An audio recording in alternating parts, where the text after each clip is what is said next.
Olá, meu amigo e amiga, sejam bem-vindos ao nosso Portal do José, iniciando mais um encontro neste começo de sabadão, com muita coisa importante e interessante acontecendo aqui no Brasil, que irei reverberar aqui com você em meio a muitas programações distintas. Você, por exemplo, está em meio a alguma programação? Está fazendo o seu almoço, já almoçou, está circulando, você está assistindo o nosso encontro mais tarde? Pois bem, é uma faculdade que você tem. E se você quiser hoje ainda fazer alguma coisa, ir ao supermercado, fazer compras, ir a shopping, simplesmente fazer alguma coisa ou não fazer absolutamente nada hoje ou amanhã, é uma faculdade que você tem. Mas nem todo mundo tem essa faculdade.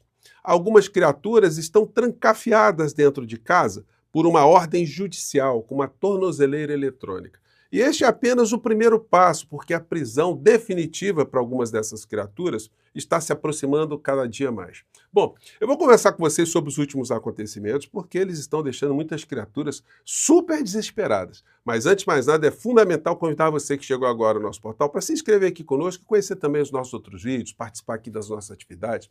Nunca se esqueça de dar o seu joinha, o seu comentário. Se puder, prestigie também nosso clube de membros e o nosso novo canal de cortes, que eu sempre coloco o primeiro link no nosso primeiro comentário, tá legal? Você é muito bem-vindo e muito bem-vindo. Gente, final de semana para algumas pessoas está complicado demais, né? Vejam só, os braços desesperados da extrema-direita do Brasil em vários cantos, inclusive dentro e principalmente dentro do Supremo Tribunal Federal. André Mendonça faz alerta a colegas do STF e Hugo Mota após inclusão de Malafaia em inquérito da Polícia Federal. Gente, isso é uma disfarçatez. Então é o seguinte, o André Mendonça ele sabe muito bem que quem está incluindo o Silas Malafaia no inquérito de ataque às instituições aqui no nosso país e uma série de outros crimes, formação de organização criminosa, é a Polícia Federal. E o Procurador-Geral da República, analisando os fatos, oferecerá ali uma denúncia, abrirá uma investigação, um inquérito, enfim, algum ato que culminará no final da história com o julgamento no Supremo Tribunal Federal. E aí ele está fazendo as presepadas, né? Na coluna aqui da Bela Megali, lemos o seguinte: após tomar conhecimento da inclusão de Malafaia no inquérito da Polícia Federal, conforme informou a Globo News, que envolve Jair Bolsonaro, Eduardo Bolsonaro, e o ex-apresentador da Jovem Pan, Paulo Figueiredo, Mendonça procurou colegas da corte como o decano Gilmar Mendes. Segundo relatos obtidos pela coluna, Mendonça teria alertado que a inclusão do pastor tem o potencial de fazer o clima esquentar mais. E daí, senhor André Mendonça? Então, se com medo do clima esquentar, a justiça não pega nenhum vagabundo, nenhum bandido, nenhum criminoso, nenhum golpista. Então, os mais perigosos, então, deveriam ser perseguidos, né? Porque isso aí criaria instabilidade, o clima iria esquentar. Mendonça também teria pontuado que essa ação pode colocar a massa de evangélicos numa posição contrária à corte. E daí? E daí? A corte não é uma corte para prestar serviço apenas aos evangélicos, é para prestar o serviço ou para atender a instituição chamada Brasil, a nossa pátria. Então, gente, é uma visão tão distorcida, né? Segundo colegas do tribunal, o magistrado busca pacificar ânimos. Sim, a forma de pacificar ânimo é colocar vagabundo, criminoso, bandido, golpista, genocida na cadeia. Aí a gente fica, aí há uma pacificação. Eu ficarei muito mais tranquilo. Aliás, nós já estamos experimentando alguma tranquilidade com o inelegível fora das redes e já trancafiado dentro da casa dele, né? E isso mostra o contraste, né, do que está acontecendo.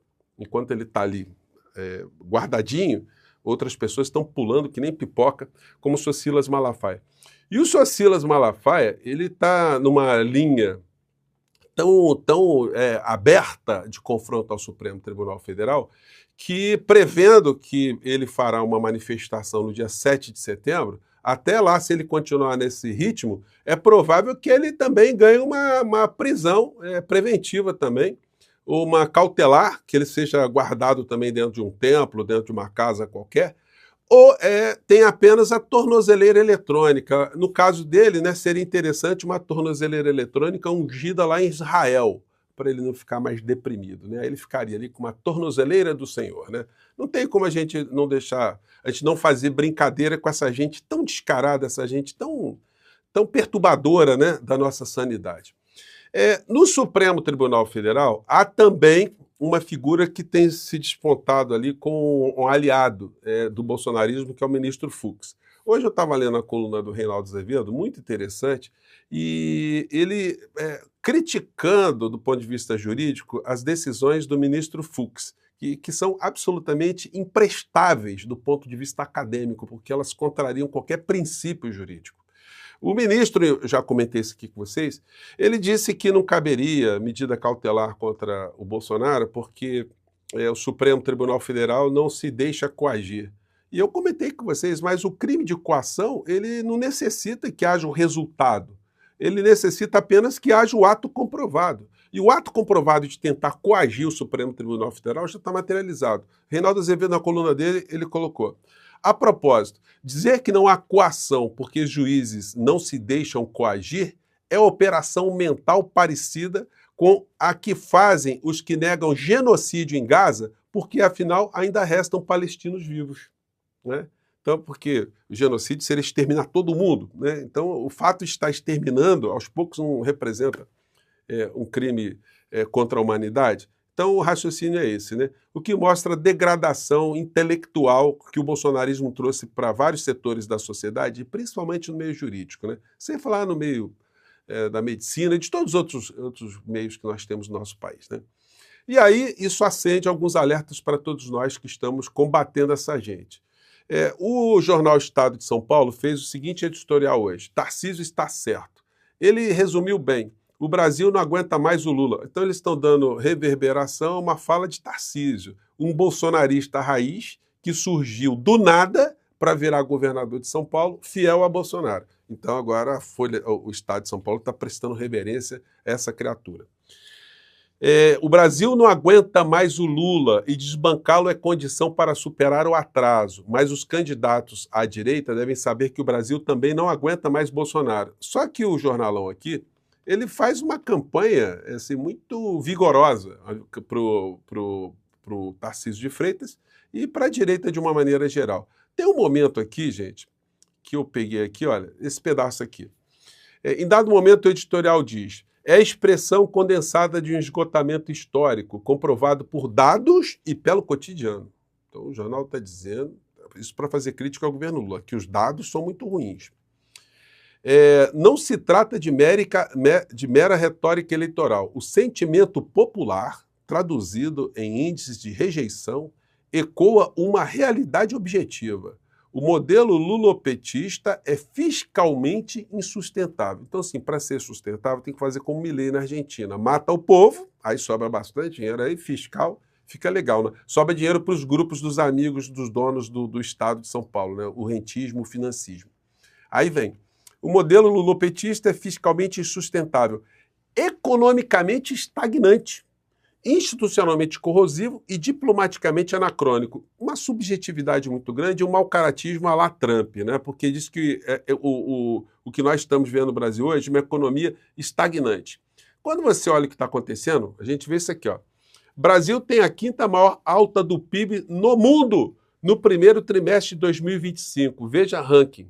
Entre as nações desenvolvidas, o Brasil está lá em cima. Só outras nações muito menores que tiveram percentualmente um aumento significativo que ficaram à frente do Brasil, mas um país da dimensão do Brasil, enfim, isso é muito significativo. Ontem, um fato que a grande mídia ignorou completamente: a inauguração de uma fábrica chinesa no Brasil, que está gerando empregos, está criando um centro de tecnologia, enfim, investimentos bilionários, aproximando ainda mais o Brasil da China em termos de tecnologia. Ontem no Jornal Nacional, nenhuma notinha. Essa fala do Alckmin, ela vai desmonta completamente essa falácia desse editorial do Estado de São Paulo. Acompanhe o que Alckmin disse ontem. Vocês saudaram o presidente Lula, campeão do emprego, do desenvolvimento. A indústria automotiva, ano passado, a indústria automotiva cresceu no mundo, em média, 2%. No Brasil, cresceu 9,3%. E a venda de veículos, 5 vezes a média mundial. E a venda de veículos cresceu 14,1%, em razão do ganho da massa salarial. Caiu o desemprego, melhorou a massa salarial, aumentou as vendas. Tanto é que está aqui conosco o Evandro Garmes, que é das concessionárias de veículo, festejando aí. Mas Gente, então, é o seguinte, aquilo que eu tenho comentado com vocês, né? Quem está espalhando essas informações somos nós nas redes sociais. Porque, infelizmente, eu tenho que falar isso sempre. O governo não tem uma comunicação para ajudar nesse combate. É impressionante, né? O Jornal Nacional não ter dado uma vírgula da presença do Lula ontem nesse evento. Chinesa GWM inaugura no Brasil fábrica para produzir o primeiro híbrido plug-in, né? É uma coisa absurda. O Lula, inclusive, lá, colocou selinho no carro produzido pelo Brasil, né? O primeiro carro da GWM produzido no Brasil. Vamos ver se dá para pegar aqui. Fala, Lula. Aqui, ó, fabricado no Brasil.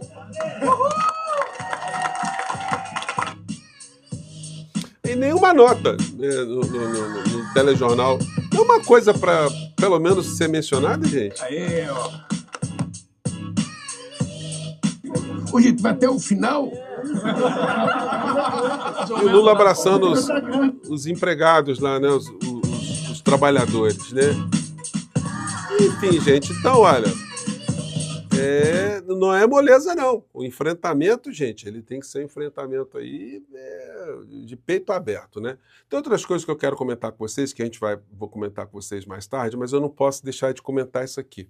Influenciador Ítalo Santos é preso com o marido em Carapicuíba, na Grande São Paulo. Gente, olha só. Eu observo com muita atenção quando tem alguém que está sendo preso, alguém fora do nosso radar, e a acusação que está sendo feita em relação a ele. Eu estou achando que está tendo um assodamento em relação ao senhor Ítalo, que eu nunca vi na minha vida, mas de repente se criou uma histeria colocando essa pessoa aí como um cara que comete crimes análogos a crimes hediondos. Aí fui ver ali qual a acusação que tem sobre ele. Gente, um negócio pesado, né? A acusação dele é de tráfico humano. Gente, tráfico humano é um negócio pesadíssimo. Artigo 149-A do Código Penal.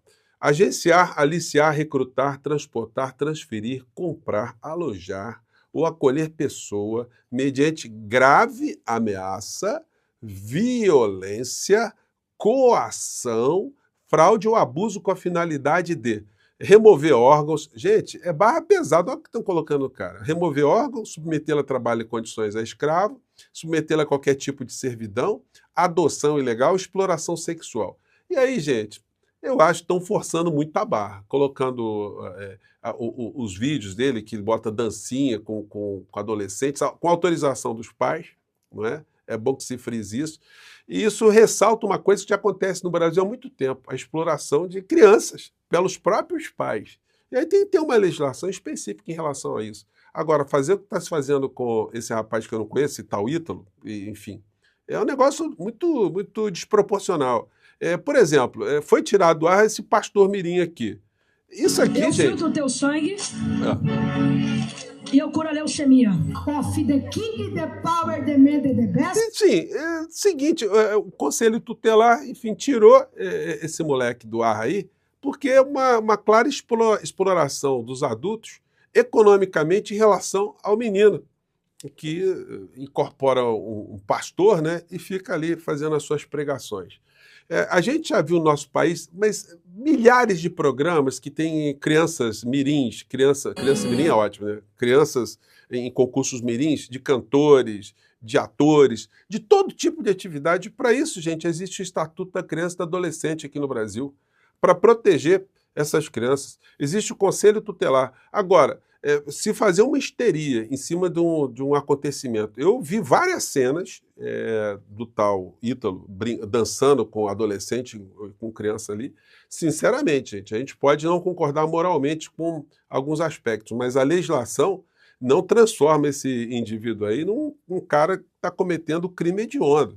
Está tendo uma forçação de barra muito grande. Eles vão acabar catapultando esse cidadão Há uma condição de mais evidência do que a que ele já tinha anteriormente, né? Por uma questão de justiça, eu achava que tinha que conversar com vocês e fazer essa pontuação. A gente não deve entrar nessa histeria para pegar pessoas e sacrificá-las ali como bodes expiatórios de dramas que nós já temos aqui no nosso país há muito tempo, que mereceriam e merecem um debate muito mais sério e muito mais profundo, né? Gente, eu fico por aqui, mais tarde eu volto, mande seu comentário, tá legal? Um grande abraço, tchau.